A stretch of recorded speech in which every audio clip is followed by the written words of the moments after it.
जेको शरीयत ऐं आइन खे नथो मञे असां उन खे पाकिस्तानी नथा मञूं। जेके चवंदा हुआ असां बक़ौमी नज़रियो नार बंगाल में बोड़े छॾियो, अॼु उहे किथे आहिनि। दुनिया जी का बि ताक़त पाकिस्तान खे नुक़सान नथी पहुचाए सघे, छाकाणि त ही मुल्क क़ाइम रहण लाइ ठहियो आहे। हिन पाकिस्तान ते लखें आसिम मुनीर, लखें सियासतदान ऐं लखें आलम कुर्बान। पाकिस्तान असां सभिनी खां वधीक अहम आहे। Army chief general Asim Munir जो इस्लामाबाद में उलमा मशाइख कॉन्फ्रेंस खे ख़िताब। आर्मी चीफ चयो त अल्लाह जी नज़र में सभ खां वॾो ॾोह ज़मीन ते फ़साद पखेड़ण आहे। पाक फ़ौज अल्लाह जे हुकुम मूजिब फ़साद फैलाइण जे ख़ात्मे लाइ जिदोजहद करे रही आहे। सोशल मीडिया ज़रिए इंतशार पखेड़ियो पियो वञे। कंहिं पाकिस्तान में डफेड़ पखेड़ण जी कोशिश कई त ख़ुदा जो कसम असां उन्हनि जे अॻियां बीठल हूंदासीं। जेकॾहिं रियासत जी अहमियत ॼाणण चाहियो था त इराक, शाम ऐं लिबिया खां पुछो।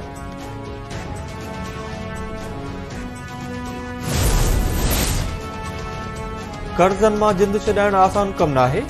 पारूथी मानी खाई बि मुल्क खे कर्ज़नि खां आजो कराईंदासीं। IMF जे प्रोग्राम में ख़ुशी सां न पर मजबूरी में विया आहियूं। आइनी इदारा जेतिरो हिक ॿिए सां हाणे सहकार करे रहिया आहिनि, पहिरीं कॾहिं बि नाहे ॾिठो। उलमा मुशाइख कॉन्फ्रेंस खे ख़िताब कंदे वज़ीर आज़म शहबाज शरीफ़ चयो आहे त माशी बहितरी लाइ सदर आसिफ अली ज़रदारी, बिलावल भुट्टो ज़रदारी ऐं आर्मी चीफ सां मुशावरत जारी आहे।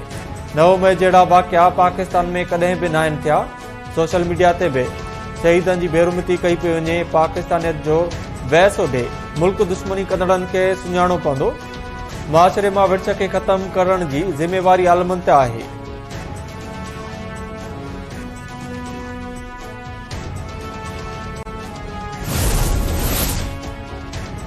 जेल मां अगकथी कयां पियो त हुकूमत वटि रुगो 2 महीननि जो वक़्तु बचियो आहे।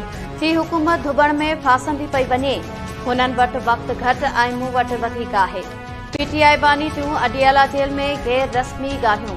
PTI बानी चयो आहे त हुकूमत में मौजूद कुझु माण्हू फ़ौज खे चवनि था त PTI खे ख़तम करे छॾियो। गैर मशरूत माफ़ी नाहे वरिती। 9 मई वाक़िए जा CCTV फुटेज साम्हूं आंदा वञनि। PTI वारा मुलविस हूंदा त माफ़ी वठंदुसि। असां 9 मई ते सिर्फ़ इंसाफ़ चाहियूं था।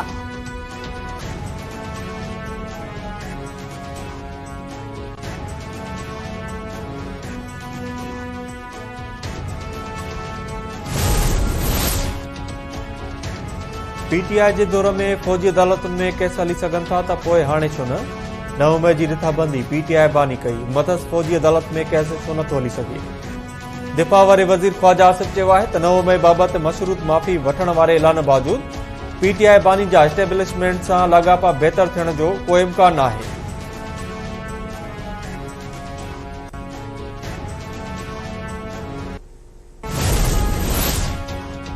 सदर आसिफ अली ज़रदारी इलेक्शन एक्ट तरमीमी बिल 2024 ते सही करे छॾी। सदर आसिफ ज़रदारी जी सही खां पोइ तरमीमी बिल बाज़ाब्ता तौर कानून थी वियो। सही खां पोइ gazette notification bell senate secretariat मोकिलियो वियो। नोटिफिकेशन जारी कयो वियो।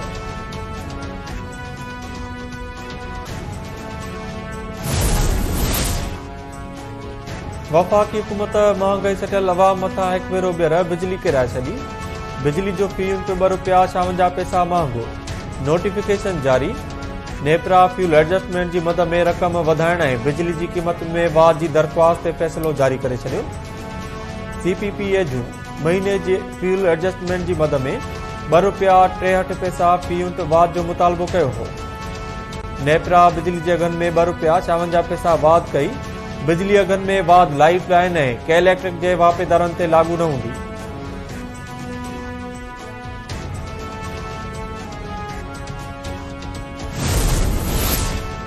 बांग्लादेश में मुआशी माहिर डॉक्टर मोहम्मद यूनुस जी सरबराही में 15 रुकनी अबूरी हुकूमत हल्फ खणी वरितो।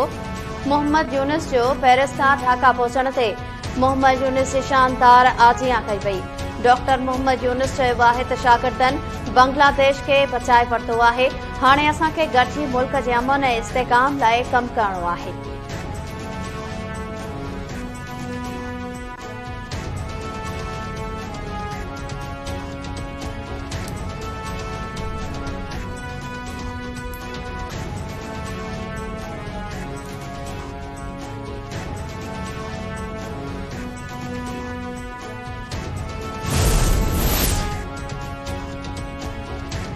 जमायत इस्लामी जो पिंडी जे लियाकत बाग में धरणो जारी।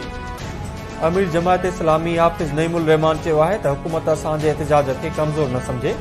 पघारदार तबके ते कंहिं बि सूरत में टैक्स क़बूल न कयो वेंदो। अवाम बे महांगाई सबब परेशान आहे, हुकूमत खे रिलीफ ॾियणो पवंदो।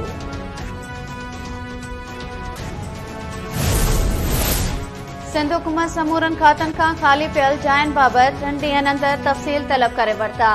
सर्विसिस खाते समूरनि खातनि जे सेक्रेटरीज़, कमिश्नर, डीसी समेत ॿियनि खे ख़त लिखी छॾियो। ख़त में चयो वियो त ॿुधायो वञे 1 खां 15 ग्रेड ताईं जूं केतिरियूं जायूं ख़ाली आहिनि। 3 ॾींहनि अंदरि तफ़सील जमा कराया वञनि।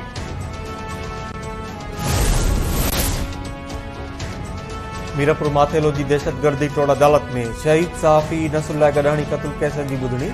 जांच ऑफिसर सिराज लाशारी केस में नामज़द MNA ख़ालिद लुंड खे बेॾोही करार ॾेई छॾियो। सिराज लाशारी चयो आहे त जवाबदार असगर ऐं बरकत लुंड नसरुल्लाह गडाणी खे अब्दुल्लाह लुंड, शहबाज ऐं नूर मोहम्मद लुंड जी चुपच ते क़त्ल कयो आहे। सिंध हाई कोर्ट नसरुल्लाह गडाणी क़त्ल केस में वारसनि खे तहफ़ुज़ फ़राहम करण जो हुकुम ॾींदे SSP घोटकी खां केस बाबति रिपोर्ट तलब करे वरिती। राणीपुर जे पीराणी हवेली में बेतरती सां क़तल थियल मासूम फातिमा जे केस में जवाबदारनि मथां फर्दे जुर्म लागू। खैरपुर जी दहशतगर्दी तोड़ अदालत में ॿुधणी दौरान अदालत केस में नामज़द जवाबदार असद शाह जीलानी, फयाज़ शाह जीलानी, हिना जीलानी ऐं इम्तियाज़ मीरासी पेश थिया। ॿुधणी 12 अगस्त ताईं मुलतवी।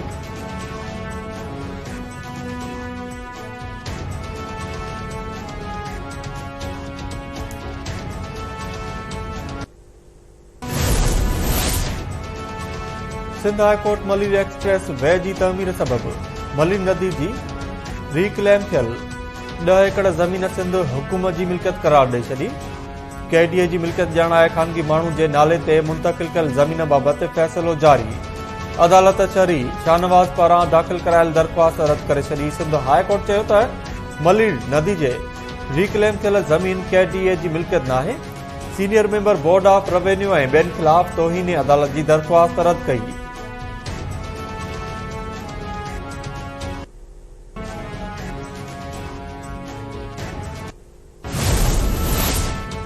डॉक्टर जुल्फकार मिर्ज़ा जे मुबैना तौर खंभे गुम कियल 13 साथियुनि जे मुख़्तलिफ़ केसिस में गिरफ़्तारी ज़ाहिर। कुछ ॾींहं अॻु गिरफ़्तार थियल दिलबर सिंधी सां मुलाक़ात लाइ टंडो बागो खां लाड़काणो वेंदड़ 13 ॼणनि जे मुख़्तलिफ़ थाणनि ते गिरफ़्तारी ज़ाहिर करे गैर क़ानूनी हथियार रखण ऐं मंशियात जा केस दाख़िल कया विया। खैरपुर, गंबर, टंडो मोहम्मद खान हूसड़ी ऐं सकरन थाणनि ते दाख़िल केसिस में रिज़वान मेमोन, अमानत चीमा, खुरम चीमा, शफ़क़त ख्वाजा, हारून मल्हा, ज़ुहैब ख्वाजा, जुल्फकार लगारी ऐं ॿिया जवाबदार तौर नामज़द। पुलिस दिलबर सिंधी जे 3 अज़ीज़नि जी अञा ताईं गिरफ़्तारी ज़ाहिर न कई। गोलारची, मलकाणी शरीफ़ ऐं टंडो बागो में GDA जा मुज़ाहिरा। दिलबर सिंधी जे घरवारी अदालत में दरख़्वास्त दाख़िल कराए छॾी।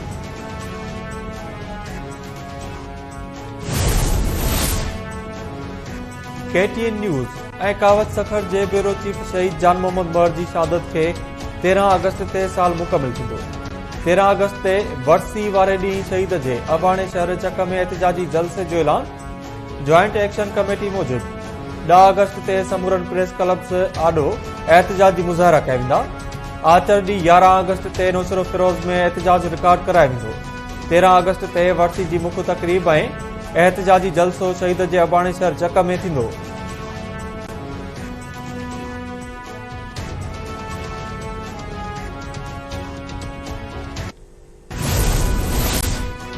मीरपुर ख़ास ज़िले में 1 साल खां 5 सालनि ताईं तालीम खाते जे गैर हाज़िर मुलाज़िमनि जी लिस्ट पधरी।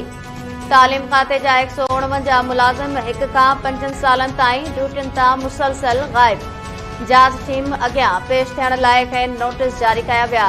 मीरपुर ख़ास ज़िले में तालीम खाते जे गैर हाज़िर मुलाज़िमनि में 69 मर्द ऐं 57 लेडी टीचर्स, 5 नाइब कासिद ऐं 18 चौकीदार शामिल। गैर हाज़िर उस्तादनि में 1 HST ऐं 1 JST ऐं 124 प्राइमरी मास्टर शामिल। गैर हाज़िर मुलाज़िम लाॻीतो पघारूं खणंदा रहिया आहिनि।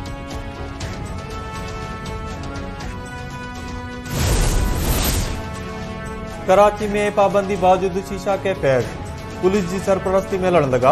डिफेंस खड़ा मार्केट 3 तलवार बदर कमर्शियल फैज़ 8 बोडबेसन अब्दुल्ला शाह गाजी रोड गुलिस्तान जोर रिमझिम टावर समेत सुपर हाईवे के केतरनि इलाइक़नि में शीशा कैफेज़ हलण लगा। बासरन चांहि जे मॉडर्न होटलन के नालन से शीशा कैफेज़ कायम करे छड़िया। खाधन के मेन्यूज़ से गड शीशे जा फ्लेवर्स रेड लिस्टू लगल। कैफेज़ ते सिहत लाइ हानिकारक शीशो 1000 का 8000 ताईं विक्रो थियण लगो। नौजवान छोकरा छोकरियों आधी रात ताईं कैफेज़ ते वेही शीशो वापराइनि था। ज़रनि जो चवणु आहे त पुलिस भत्तो मुक़रर करे शीशा कैफेज़ की इजाज़त ॾेई छॾी आहे। नौजवान नस्ल नशो वापराए तबाह थी रहियो आहे।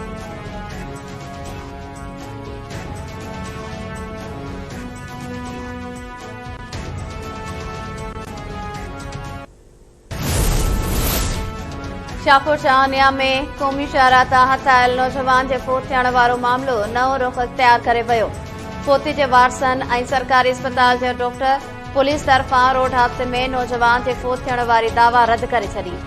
डॉक्टर जो चवणु आहे त नौजवान अली गुल सोलंकी जो मौत गोली लगण सबब थियो आहे। वारसन जो चवणु आहे त पुलिस संदन नौजवान के हिरासत में वठण बाद गोली हणी क़तल करे छॾियो आहे।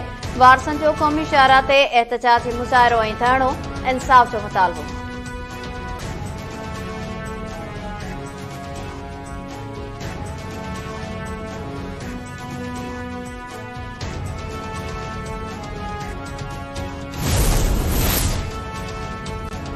लाहौर की ऑनलाइन कंपनी जो कराची की औरत से फ्रॉड।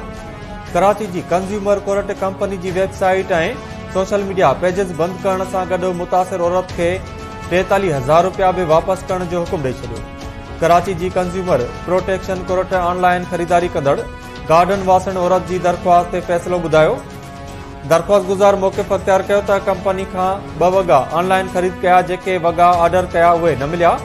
तस्वीरुनि में नज़र ईंदड़ ऐं उमाड़ियल वॻनि में ॾींहुं राति जो फ़र्क़ु आहे।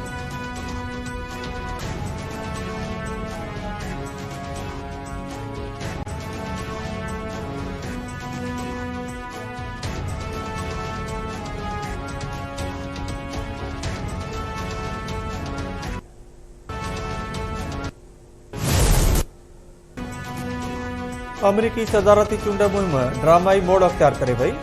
ट्रंप की मक़बूलियत में घटिताई। कमला हैरिस अॻिते निकिरी वई। अमरीकी सर्वे में दावा कई वई आहे त जेकॾहिं अॼु चूंडूं थियनि त कमला हैरिस जी सोभ जा वधीक इम्कान आहिनि। डेमोक्रेट सदारती उम्मीदवार खे 51% ऐं ट्रंप खे 48% मक़बूलियत हासिल आहे।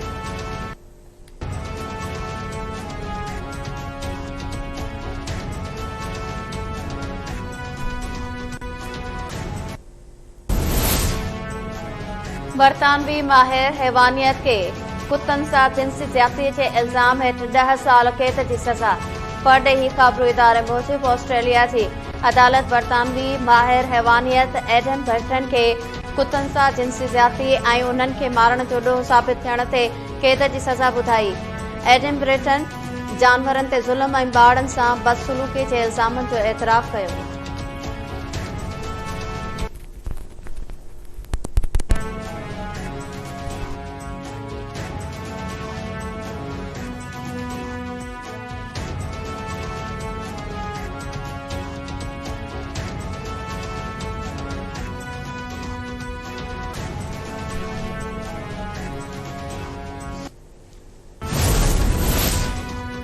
बॉलीवुड स्टार अक्षय कुमार लाॻीतो फिल्मूं फ्लॉप थियण बाद हाजी अली जी दरगाह ते पहुची वियो।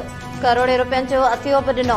भारतीय मीडिया मूजिब अक्षय कुमार लाॻीतो फिल्मूं फ्लॉप थियण सबबि परेशान आहे ऐं हू पंहिंजे ईंदड़ फिल्म खेल खेल में रिलीज़ थियण खां अॻु मुंबई में हाजी अली दरगाह पहुतो ऐं मज़ार ते चादर चाढ़ी।